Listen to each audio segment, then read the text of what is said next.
Viral cekcok yang terjadi antara seorang anggota polisi Jatanras Polda Sumsel dengan ibu-ibu di sebuah toko mesin diesel di wilayah Gasing, Kabupaten Banyuasin. Gasing adalah nama desa yang berada di Kecamatan Talang Kelapa, Kabupaten Banyuasin, Provinsi Sumatera Selatan. Video cekcok antara anggota Jatanras Polda Sumsel dan ibu-ibu di Gasing tersebut telah beredar luas di akun TikTok sejak beberapa hari terakhir.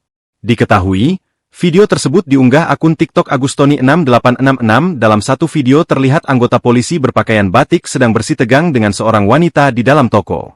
Salah satu percakapan yang terdengar adalah protes pedagang soal parkir kendaraan anggota polisi yang terlalu lama. Sedangkan anggota polisi ingin meminta keterangan kepada pemilik toko. Anggota polisi itu merasa tidak setuju ada yang merekam, sehingga perekam video sempat ditunjuk-tunjuk. Ada beberapa warga yang menyaksikan keributan tersebut.